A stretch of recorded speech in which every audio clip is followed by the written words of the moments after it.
Are you satisfied with your understanding of sustainability? If you are not, imagine a journey together, a pluralistic one, with academia, innovators, startups, NGOs, all looking for solutions to the greatest challenge of our time. My name is Samuele Tini, and this is the Sustainability Journey. Welcome to another episode, and today we discuss something that is really important. We discuss tourism practices, the impact on sustainability, and how we can go from the traditional way to a regenerative tourism. What is it? And we discuss this with an expert. We do it with Dianne Dredge, so the founder and director of the Tourism Colab. Pleasure having you, Diane. Lovely to be here, Samuele. Thank you for inviting me. Diane, I'm really thrilled to have you in the episode. Tourism is such an important part for many of the economies of the world. But the usual question, who is Diane? How you have become a change maker? I'm an environmental planner. That's my background. And I started my career in environmental planning and community engagement, community development. And very early on, I noticed that there was this huge transformation that was taking place when tourism was introduced to local economies and local communities.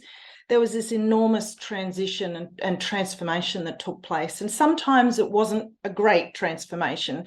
It was something that created a lot of angst in the community.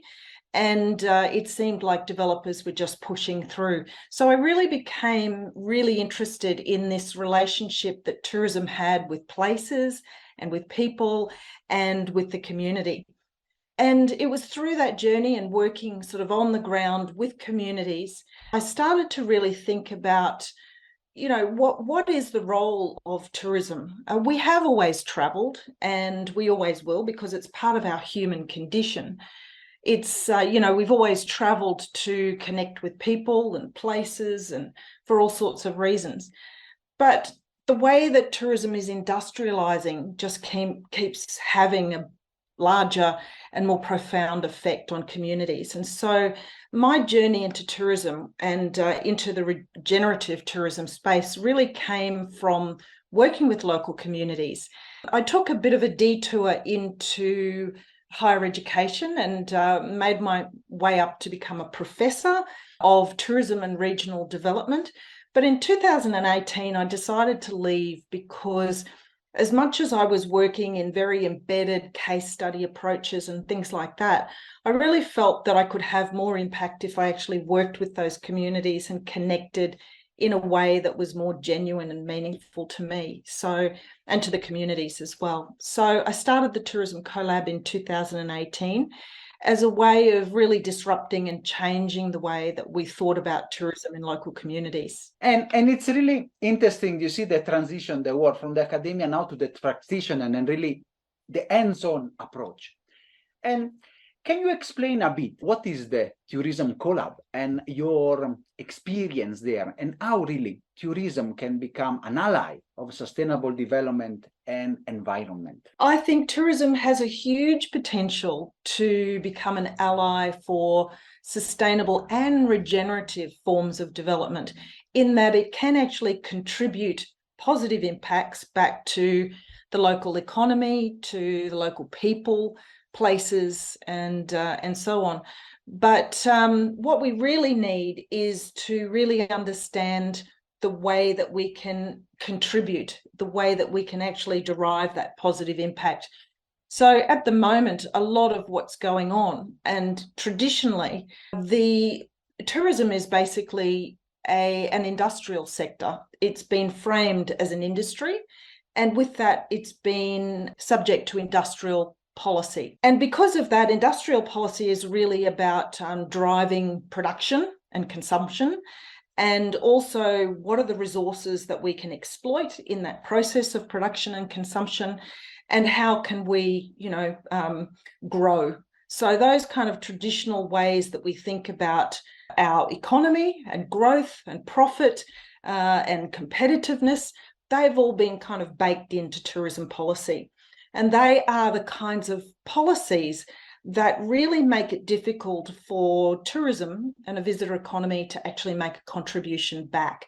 So where I've come from within the Tourism Colab is to kind of deconstruct what tourism is, what tourism policy is, and how we approach tourism and organise it, and really try to deconstruct it and then reframe it, redesign it through a lens of positive impact. And it's really interesting, this work, and really they see the nexus. So can you explain a bit, how does the Tourism Colab aim to disrupt these traditional tourism practices, and how you are really unlocking the potential for a regenerative tourism? I think that in the tourism space, because it's been this industrial sector and it's really a lot of it's been focused on marketing, what I bring, what the Tourism Colab brings through my background and the people that I also work with in the Colab, it's all about being a complex systems thinker, to really cross those boundaries between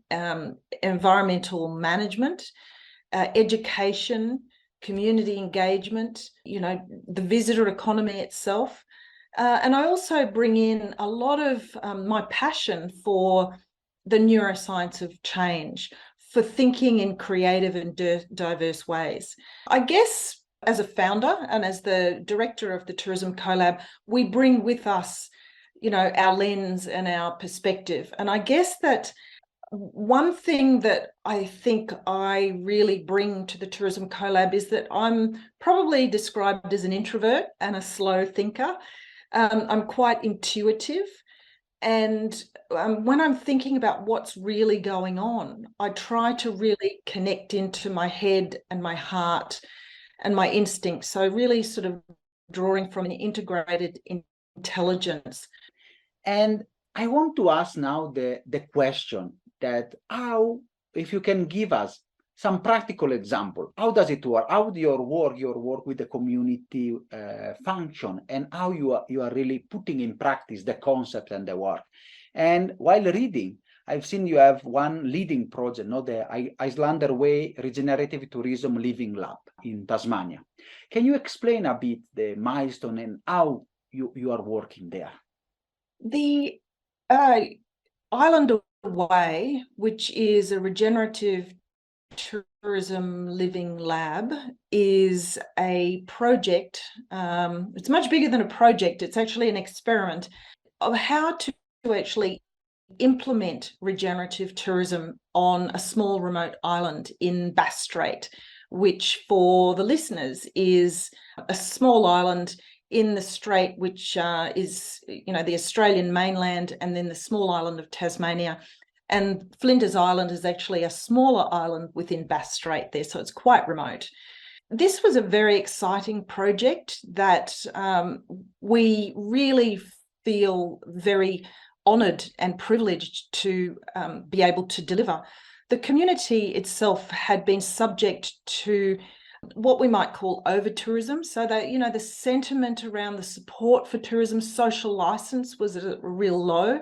And, a few decisions had been made around how to do tourism and how to manage it that the community didn't like. And so we went to this community looking for alternative ways to do tourism. And as luck would have it, there was a change of an election, and out of this election promise to deliver this regenerative tourism living lab, we got the gig. And so this approach really embeds community engagement and community empowerment at its core. The reason being is that you can't host visitors if you haven't got a sustainable, flourishing local community and environment. So we have to take care of all of these other aspects before we can focus down on tourism. So we started, and one of the big differences between the way we work and others work is that we started with this community engagement, which was deep and sustained, and it went on pretty much for 18 months because people are interested at different times in the process. So people will lean in and they'll see something that's interesting or relevant to them. And it might not be at the very beginning, it might be halfway through. So we have to continually onboard people and get people really engaged. And we asked the community, so we understand that you're not all that happy with tourism. You do accept that tourism is part of a flourishing, local, diverse community in the future. So what is it that tourism can do for you? So flipping that question, instead of saying, how can we develop tourism? It's like, well, what can tourism do for you? And in that process, the community came up with 6 key ideas. Now, this is a process that took well over 1,000 hours of community time to come up with these 6 projects. So collectively, we went through a process of workshops and engagement and writing postcards and art displays and different forms of engagement to come up with eventually these 6 projects. And interestingly, these 6 projects are around food security, waste, a visitor hub that allows people to connect and to engage with each other in a really respectful way. It's about holding up and creating space, island culture, and for waste, to really look at different ways that we can manage waste and to implement a circular economy. So that's how we work in tourism, which is really quite different to what you would expect. Also, I'm curious I want to go a bit deeper because it's fascinating. And of course, then a subsequent question would be the expansion. How then you have implemented the project, how the project were run? You partner with businesses? How was then the model developed? Well, this is an experimental project. So, we were really trying to pace ourselves and listen to what the community was asking for, but we also engaged heavily at a policy level to try and understand how we might be able to shift the system and shift policy thinking as well. So apart from the community engagement, what we did is once we identified these 6 projects, we ran an incubator or an accelerator program that really was based on trying to flesh out what these projects would be. And our intention originally was to really try and think about how could these projects, even though they were community projects, how could they stand up as business ventures in the future, so that, we weren't always going to be reliant on government, but how could we empower the community to build solutions that could be monetized so that they could survive into the future. And we knew that this was a long end game. And even though we've got a 2-year project, we, just really started to lean into this. So we developed this incubator, and through a series of online and face-to-face workshops, we started to experiment. There's a wonderful food security group that really started to experiment early with ways of holding markets and to share tools and knowledge and things like that. And of course, the challenge for an island is that if the boat doesn't arrive or if the plane doesn't arrive, then there's an issue around food security, which triggers people to over-purchase what's available in the little supermarket there. And so there's this real sense of boom and bust cycle around food. And so the food security group really wanted to bring in, or to build a collective of growers who could come together and have markets and share and experiment with a farmer stall and things like that. So it's been very experimental in the way that we've implemented this. And as we group who are delivering this project near the end of our 2-year stint, we're really mindful of the fact that these projects have to stand up on their own, or we have to advocate for additional support and write grants so that they can continue. You can't establish a community-led enterprise in 2 years. It takes longer than that. But we're on a journey. And I think that's the real key with regenerative development, is that we have to accept that this is a journey, that it will emerge, and we need to listen and go with the flow to some extent. And it's really interesting how you see, and also how this model, when you were talking, how this model can be replicated. So you have, as you said, you are an expert in system thinking, design, and planning. You've been also a professor. How do you think this design of this regenerative model that you have approached can be transferred even to other area and also with other community to really change also the future of tourism from the exploitative mass and as you say, just thinking of putting numbers to really to also bring benefits to the communities? This has been a very innovative project in tourism, but essentially it comes down to how do we use tourism and indeed other kinds of development to increase and to address community wealth building, I suppose. Scale and scaling is something that we constantly get asked. Oh, that's really nice. That's a little project, but how do we take that knowledge and transfer it? How do we scale it?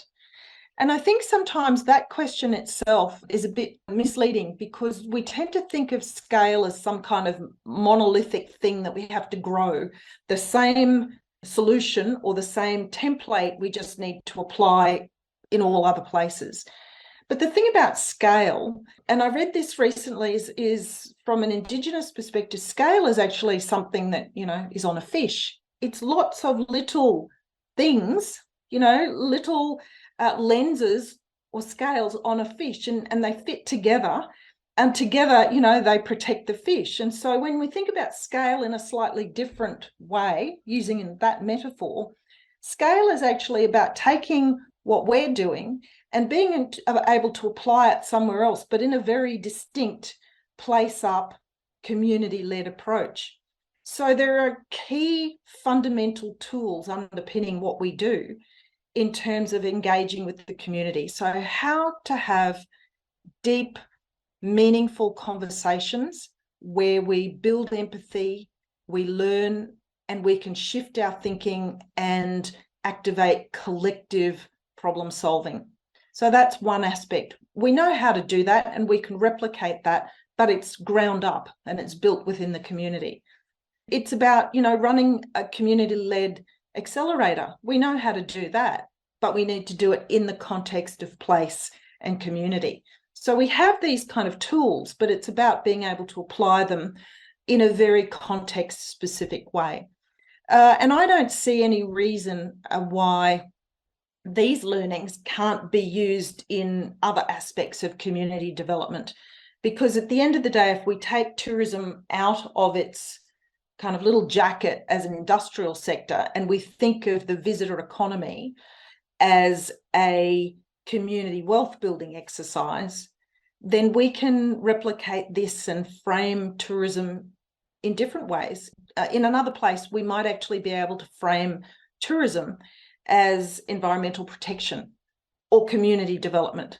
So how we frame tourism, we need to take it out of that industrial box and frame it in a way that it's appropriate to that local community. This is a really powerful insight that sometimes is overlooked, and we just have to churn out numbers and people, and this is the number of people coming, rather than really what it brings and how it is tailored to, and suitable for those communities and how it can be approached.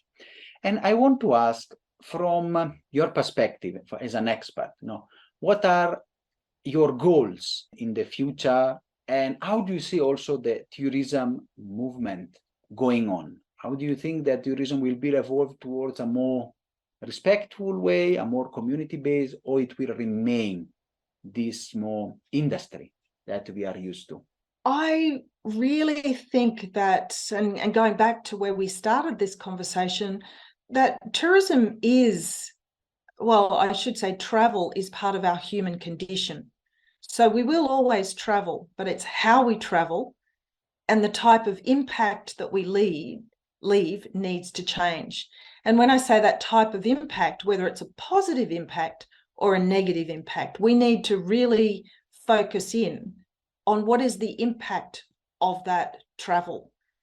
So redefining tourism as part of our human condition, I love travel. I think travel is so important as a way of transforming how we connect with this planet and with other people and cultures. So I wouldn't like to think that we don't travel in the future, but we do need to travel differently and to make that commitment to contribute back more than we take. And I think the tourism industry as it stands at the moment is a quite exploitative industry, but has anybody actually asked how might the tourism industry or how might, operators and tourism businesses open up and make available opportunities to give back to the local community, to, the cultures and to the place? That question is not asked. And that's the question that in the Tourism Colab, we're passionate about answering, because that's the way, or that's the type of generative question that will enable us to open up new ways of working in tourism. And a question now about your work. So can you explain a bit the difference between regenerative tourism and sustainable tourism? Because sometimes the two aspects might be there. That is a really good question. It's very topical. It's not an easy question to answer, to be quite honest. So sustainable tourism is a kind of a scientific, technical solution that we've devised because we know that we need to do less harm. Sustainable tourism is really based on, let's maintain the industry, let's maintain the status quo or sustain the status quo of the industry while just reducing the level of harm that we leave behind. And it really comes from that industrial mindset. The alternative, well, it's not actually an alternative. We need these tools. We need the scientific, the technical tools if we are to move towards regeneration. So regeneration for me is a goal. It is an aspiration, and it's based on an ecological systems view of the world, in which we're all connected, and that your well-being, my well-being, the well-being of the planet, we are all connected. So an evolutionary ecological systems view means that we need to take into account and not prioritize the goals of the industry or the humans and put them at the center, but to really, in balance, understand the complexity of the system. And what we do, we need, whatever we do in tourism, we need to maintain the ecological systems that give us life. So in many respects, it's a complete shift in our worldview. It's an evolution of where we need to go to be able to work collectively, to be able to work and live collectively in a better way, in harmony with the planet. So in terms of the difference between sustainable and regenerative, for me, it also really involves, in the first instance, that shift in mindset and to use our integrated knowledge. So to really reach into our core and ask, what is it that we need to do to be able to move beyond sustainability and really reach towards regenerating the people, the places, the culture, and the nature that we need to survive. And this is really the work and the philosophy at the back of what we discuss and the projects and really the approach of the collab. And I think that can be an anchor for even other intervention, as you say, to scale in the definition that you have given to other area with some tenets, but of course the localization. And I want to now to ask some of the people that are listening to us, of course, they are all over the world. What is Diane's message for them? And do you have any tips on how they can contribute towards a different, maybe a more sustainable and regenerative putting together tourism industry? At my very core, I would say it is about looking inside and shifting our mindset and not jumping to the same old solutions that we've always used.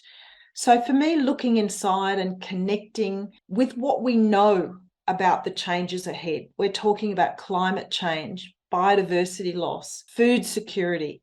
water security, economic restructuring, all of these different systems are in play and are changing. And sometimes it can get really overwhelming and anxious. And so I really urge people to look inside and to really, what can you do at the individual level to unlock your own agency to work towards a regenerative future? And I think the second thing I would say is that listen to communities, listen to the local lived experience, the local knowledge, Indigenous wisdom, if you have access to it, because, the top-down solutions haven't worked so far.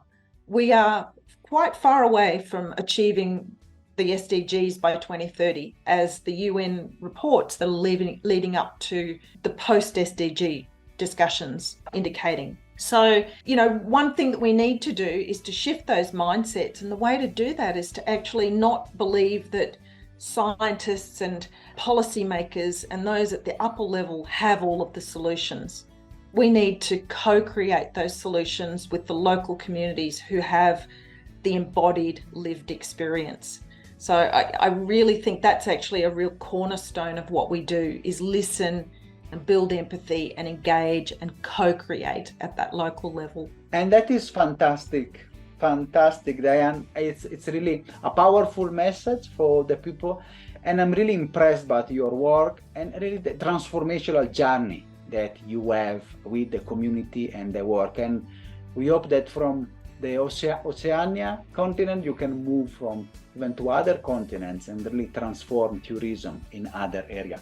So it has been a pleasure and an honor having you in the podcast. Thank you so much, Diane. Thank you, Samuel. It's been a wonderful discussion, and I look forward to engaging with all your other podcasts, because it's an incredible platform you're building. Thank you. Are you satisfied after this wonderful episode? Let's continue together our sustainability journey.